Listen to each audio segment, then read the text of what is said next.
Yo, what's going on YouTube?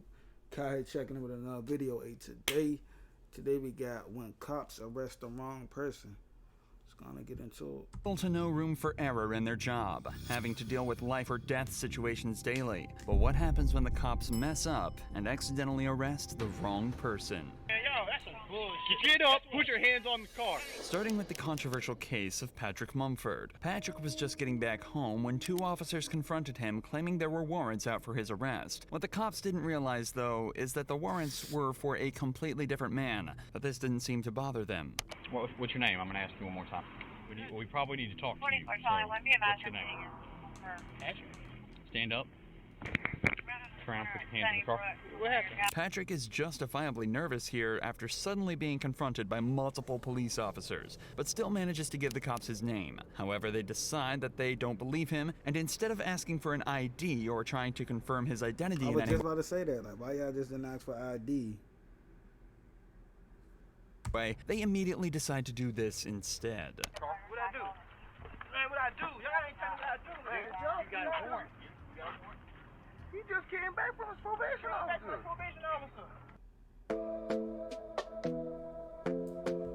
You know the sad part is, like, bro, they don't get held accountable for none of this shit. Like, bro, a person could, like, police could do a wrongful arrest and they don't get held accountable for none of that shit. Like, I got taser. You coming out? You coming out? Come out. Get your hands out now. You got 3 seconds. Hold on, man. 3 seconds. Do not reach. Get up. Put your hands on the car. Show me the warrant. Come out. Show me the warrant. 2. All right, take it. All right, move. You coming out or not? Stand back. Come out. You got a warrant. I'm not telling you again. You better get out of the car. nigga got that foot up like he about to start that motherfucking taser. Hey, bruh. Nah, I get his frustration though. Like, I do, bro. Like, I think we all do. Like, we all get the nigga frustration, bro. Like, I ain't do nothing, bro. I'm just in the car.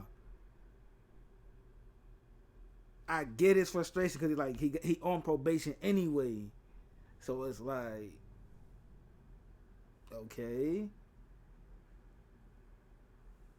Like, y'all trying to backdoor me in a sense, but it's just like, bro, I just would've got out. Hey, let me see the warrant. Like, show me the warrant. Y'all say I got a warrant for my arrest. Show me the warrant.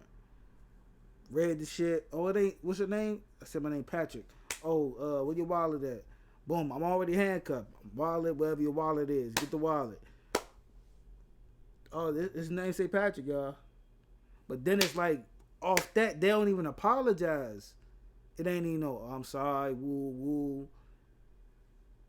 Like, Out of the car. Get out of the car. bro, fuck, you better go in the back of the car. Man, y'all better leave me alone. Get out of the car. Man, y'all better leave me alone, cousin. Move, Fox. Move. It took just 38 seconds from the police making first contact to giving the order to tase him. According to the cops, Patrick was given numerous reasonable opportunities to comply with officers, but because of his resistance, they were left with no choice but to stun him. But even after being tased and detained, the cops still aren't finished roughing Patrick up. Something was going on, man. Get this off me, man. He keeps reaching for his back.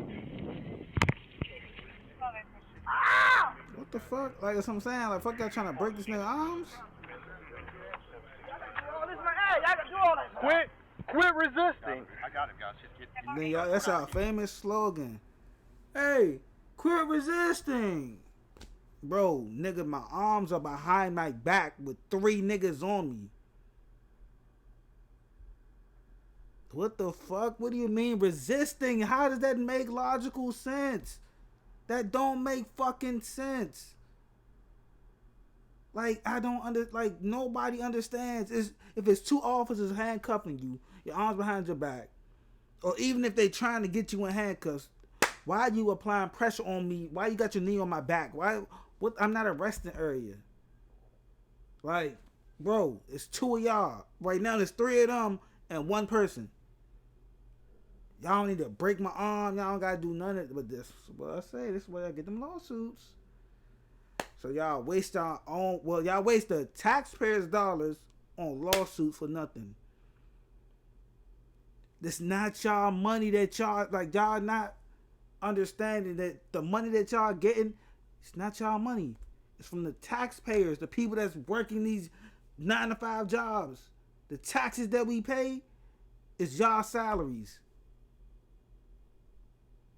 Like bozo shit. Like, bro, this is where my money going. For individuals like this is where my money going.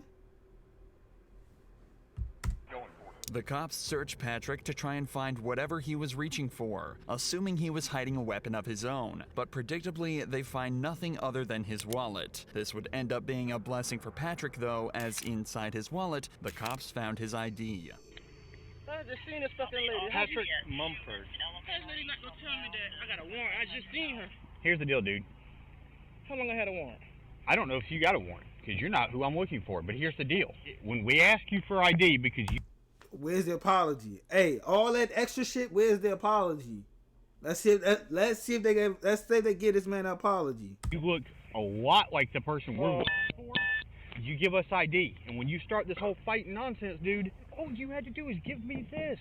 But the way you came up asked me out of nowhere. Remember, the cops never once asked for Patrick's ID during the initial interaction. In a later report, the cops also stated that they were worried he was reaching for a weapon when he was shuffling back in the car. So, do you think they would have been okay with him reaching into his back pocket for his... I'm reaching for why would I reach for a weapon in front of 3 officers? Again, make logical sense. Why the fuck would I reach for a weapon in front of 3 officers? Literally in front of 3 officers. Right in front, like, why the fuck would I reach for a weapon? Make sense. Like, bro, that don't make fucking sense, bro. It's clearly he like, should I give these niggas my ID? Like, I already said my name Patrick, like, and then I don't know if I got a warrant now. I don't know if they just backdoored me. He just said he just seen his probation officer, so he don't know. Like, damn, like, did he just backdoor me or did he just backdoor me? And now he got these officers or she got these officers in front of me. Like, oh yeah, come with us. You're getting locked up. But I just seen you. You could have locked me up at the probation office. Wherever I never been on probation, so you could have locked me up in the office. But now wherever he at, he probably at home or whatever. Like. Crazy. His wallet? He wasn't given any chance to correctly identify himself, but now the cop is patronizing him and saying he caught a case he didn't need to get. And above all, he's still being manhandled and forced onto the hood of their patrol vehicle. What's the guy name? Is there someone here to stay here that looks like you? Think about it. Hey, Jack. Yeah. Guess what he's looking for? Tell him. Who does he look a lot like? I don't know. He knows who it is. So who is it? Michael? No shortcuts, no next times. They're small choices, but significant. He is not Michael. Okay, I know that now. Oh, they thought it was my son? Yes! Really? They don't even look nothing And alike? then besides that, he didn't even have picture that we got, they look exactly. Oh, wow. I'm looking at that picture. I mean, Don't they It's look not alike? far off. Okay, are we wrong? For the record, this is the man they're looking for. It's difficult to draw even a single similarity in appearance, but the cops apparently saw so many that they were comfortable with discharging a weapon at Patrick. Patrick was initially charged. They just like do look alike. Ho, T. He just like a younger version. It's difficult to. A little bit. Hey, a little bit. I mean, facial hair, but a little bit, look a little bit alike. Like little brother, little cousin, son, a little bit. Draw even a single similarity in appearance, but the cops apparently saw so many that they were comfortable with discharging a weapon at Patrick. Patrick was initially charged with obstruction and violating probation, and was fixed to lose his job and position at college. Thankfully, though, an internal investigation was launched.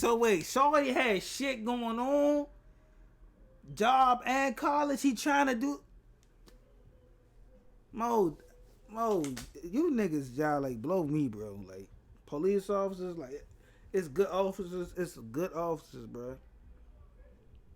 But when y'all don't stand up for the community that y'all working for, against your brothers, your coworkers, and say, bro, it's not him. Or, hey, yo, chill out, bro. You're doing too much. Y'all have the right to say, hey, you're doing too much, so that's not him. Hey, ease the pressure up. Like, bro, we doing too much right now. You doing too much right now, bro. That could change the whole dynamic. You don't gotta come in blaze of glory. Just, hey, bro, we ain't here for that, bro. Is this him? No, it's not him. Apologize. Yeah, I'm sorry, brother. Want you, woo woo. But Shorty had stuff going on, and y'all tried to finesse, man. Y'all crazy. Into the 4 officers on the scene, and it was concluded that they didn't follow proper procedure. All 4 of the officers were suspended, and Patrick was awarded with a settlement of $100,000. But David Wiggins' story doesn't have such a happy ending. He was pulled over and forced out of his vehicle with not so much as a second thought from the police, but they failed to realize he too was the completely wrong guy. Hands out the window! Take your right hand, open the door. Get on the ground. On the ground. You're doing that, right? Did you just run from me? Sir, okay? All right, put your hands behind your back. David was put into cuffs and left on the ground at gunpoint after cops mistook him for a suspect. Apparently, the guy they were looking for had just fled them in a similar car with a similar license plate, and the cops pulled David over assuming it was the same vehicle. It's an understandable mistake, but realistically, the cops should have double-checked the plate as soon as they lost line of sight. Instead, they decided to wait until David was on the ground, handcuffed, and at gunpoint before even attempting to confirm he was their guy. I was going home. I did not run, I swear. Since you give me that tag. Contact to a 2016 Dodge Challenger, last name Green. It's not a hammer. It's clear. This ain't even him. Yeah, you good. You're good. Where's the apology? Where's the apology? Where's the apology? You good? Bro, what the fuck? Where is the apology? Where's the human decency? Yo, my bad. Like, I apologize. Like, I've never been on the opposite side of this situation. But in any type of situation, bro, as far as like somebody watching you in the store or whatever, that shit is embarrassing. And if you ain't doing nothing, like, shit right here is embarrassing. You got niggas looking out their windows, shit like that. He lived right where this house or the next house over. He lived right there. That shit is embarrassing. Like, no funny. Like, this shit is embarrassing, bruh. You got almost the same tag, same car. He must have passed you going through. You good? Good. All right. You have a good one, okay? I'm sorry about that.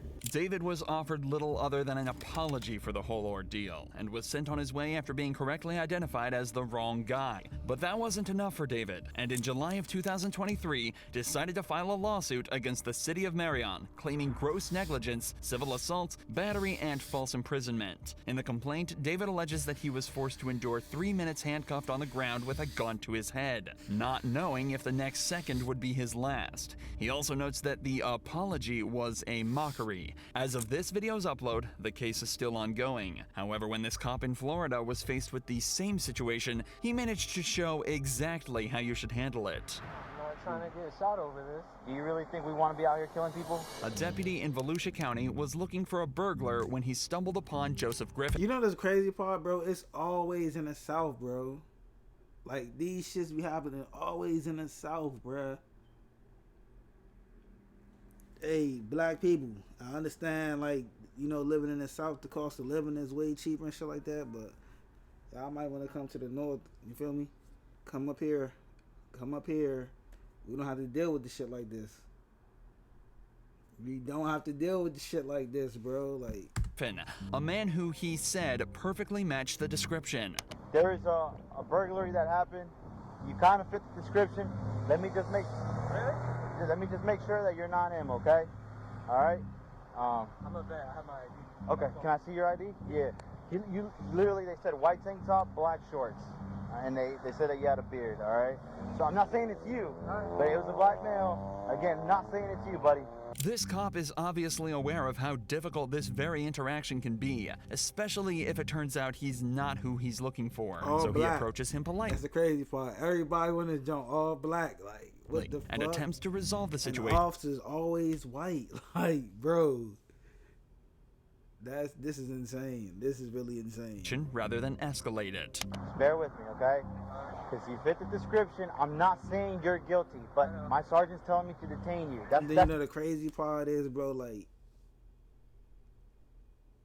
none of them fit a description. Like, clean cut. Like, these niggas be clean cut. Like, no tattoos. Clean cut. Fuck, they really think all of us look the same? My Like, sergeant. I got you. I just had a daughter born 2 days ago, so I just have this on. You probably know Insane, bro. Vistaprint for business cards. Yeah, we print that. But did you know we also print that? It's live. Do you mind sending it down here? Just for now, I'm gonna detain you. Look, you're not under arrest. I'm detaining you right now because you fit the description. Okay? Just hang tight for me, okay, buddy? Joseph respectfully informs the cop that he's live streaming the interaction for his own safety before being detained. He's also told that he's not under arrest and not being charged with anything. They just don't want to give him the opportunity to run should he end up being the suspect. We're not saying it's you, but you fit the description. That's why I'm detaining you. If it's not you, we're gonna cut you loose and you're free to go, okay? But I just want you to see through us why, you know. 7 cop cars, so hey, everything going on is just a little bit scary. Yep. This is it was a burglary. It's a burglary. It's serious. It's not a joke. You got these guys that are getting ready to go home, and we're coming in, so that's why you have so many. The cops are doing their best to put Joseph at ease, but you can still imagine how stressful of a situation this. Embarrassing. Not even stressful. It's stressful and embarrassing. Like, it's really embarrassing, bro. It's real live embarrassing. 7 cars, 1 person in handcuffs. In handcuffs. What the fuck is going on? This would be. He's doing a good job at staying respectful and composed, but you can definitely still tell he's on edge. We appreciate you being very cooperative. Other people would just. I'm not trying to get shot over this. You ain't gonna get Seriously, do you really think we want to be out here killing people? Do y'all be begging this? Oh, do you really think? I mean, bro, it's the job you signed up for, bro. The way the world is set up, bro. And it's y'all not standing up for, hey, we control this community. We patrol this community. I think we need to try to be active in the community. And majority of the time, y'all not from the community. So, do I think that you want to be killing people? I mean, who knows? But if you're actually from the community that you're working in, you'll have more respect for the people of the community. Hey, if I'm from the South, I live in Louisiana. If I was a police officer, I would want to work in Louisiana. Probably my community that I grew up in. Why? Because I should know everybody. Even if you was a square, you should still know everybody. Right?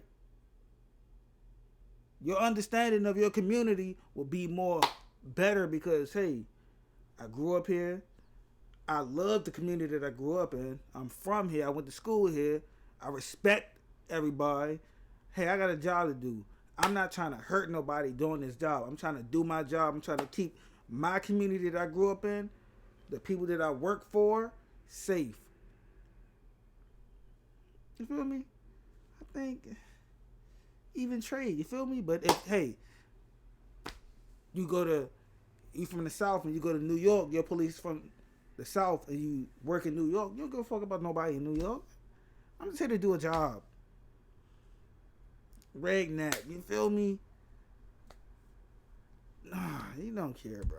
Honestly, think that. I'm a military police. Like I said, brother, I've been in the same boat. After just 10 minutes of waiting, they hear back from the witness who had just received a picture of Joseph. So good news for you. The witness is saying that the clothes you're wearing and all that doesn't fit the description. It's called a show up. So we got a picture.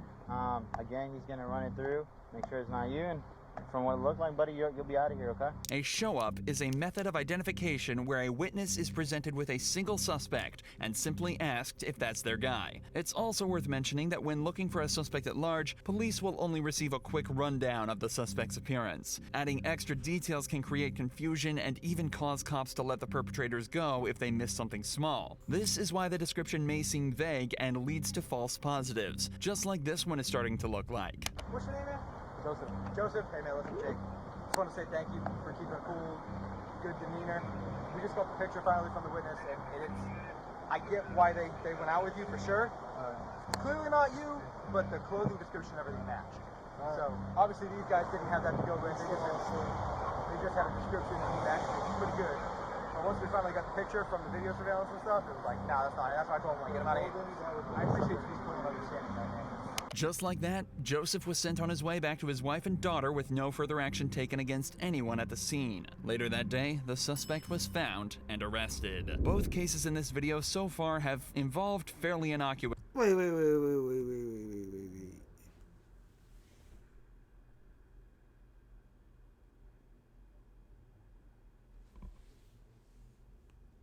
Tank top, white shirt,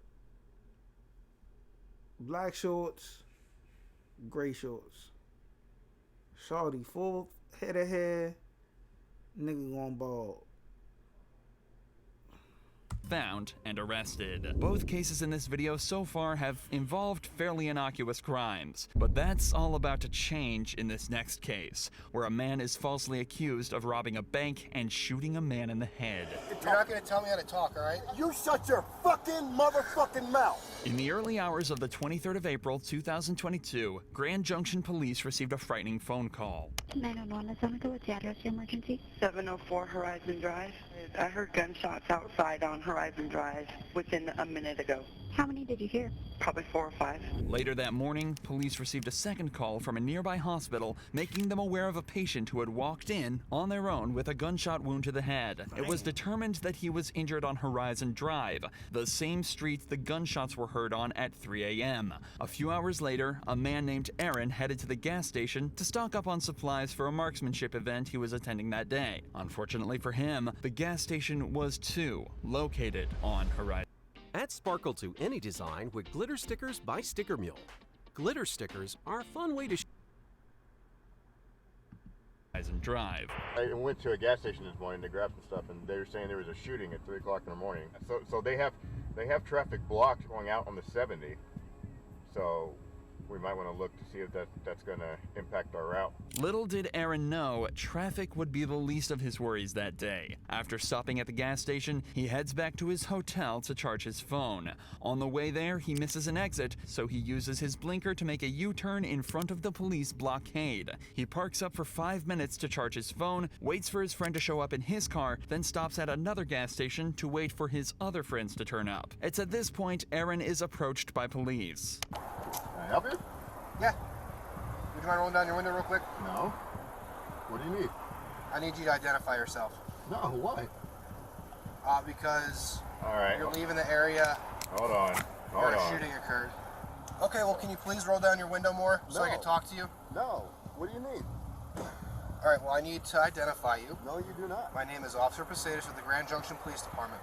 And this is my corporal right here. This is Corporal Church as well. Okay. All right, so I need you to identify yourself. No, that's not how it works. I have rights as an American citizen, right? What Aaron is saying is completely true, and he is well within his rights to refuse to identify himself. However, that doesn't necessarily mean it's always the best idea. Regardless, in this situation, Aaron clearly wishes to exercise this right, to which the cop isn't best pleased. This is when things start to escalate quickly. You do not have articulable suspicion that I've done anything. I actually do. What crime do you suspect me of committing? Possible attempted homicide. You suspect me, actual me, of committing possible attempted homicide. Well, your cooperative behavior right now does not help your cause. No, I've done absolutely nothing. I pulled into a gas station because my friends are here, because we're going Just to... keep an eye, they're associated. At this point, Corporal Church heads over to Aaron's friends where he discovers that his name is indeed Aaron and that it matches up with the registration on the vehicle. Meanwhile, Officer Posadas attempts to shed a little more light on why Aaron is being highlighted as a suspect. Right, exactly. You're leaving the area of a crime. Exactly.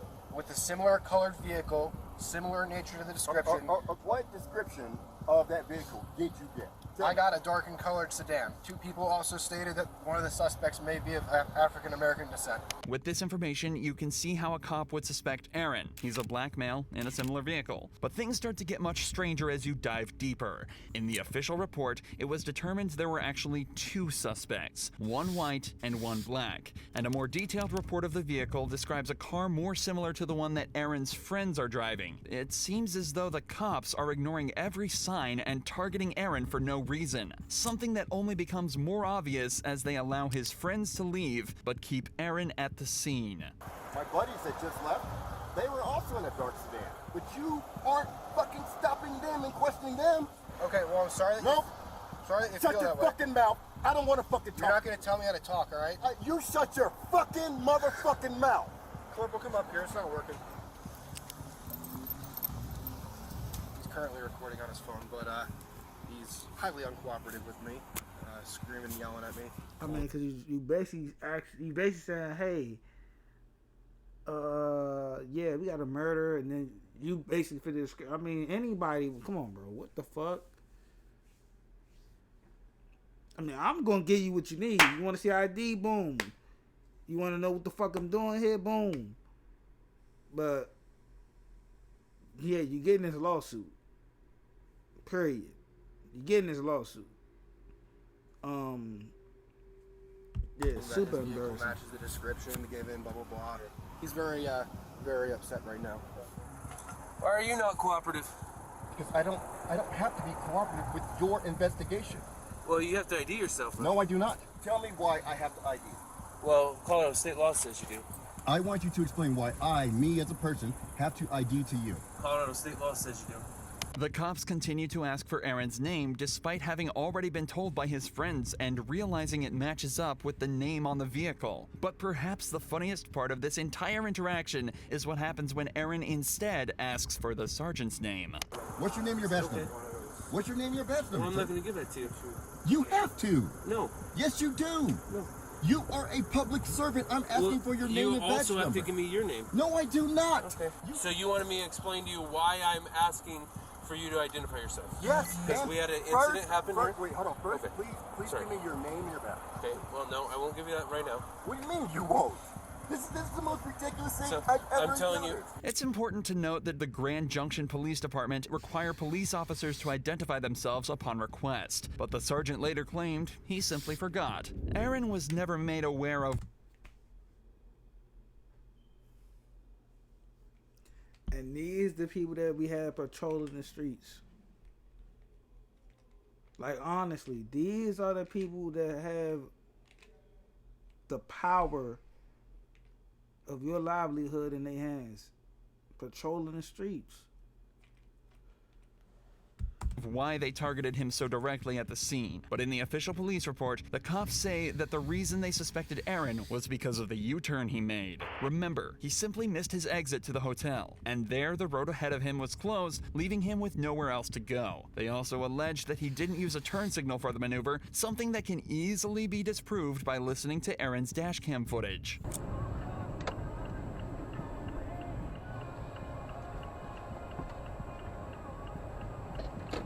As you'd expect, an internal affairs investigation was launched into the officers at the scene, and it was conducted that there was no wrongdoing, and the cops conducted themselves perfectly. Aaron has since launched his own lawsuit against the Grand Junction Police Department, but as of this video's upload, the investigation is still ongoing. Check out Aaron's channel linked below for updates on the situation. Lifer, baby. It's a food delivery service in your game. It's so sick. You could set it so you click a million buttons. You can make keybinds for it and all that. They added a new thing called like the Lifer Bucks. Every hour you get 50 of them. It's like you basically make money playing video games, which is kind of sick. And then you use these for like a discount on like any of your orders, but it's faster and cheaper. because it finds a cheapest delivery option for you. Let me show you this. I'm getting tacos, chat, because it's Taco Tuesday. Look at this, bro. $149 for delivery fee.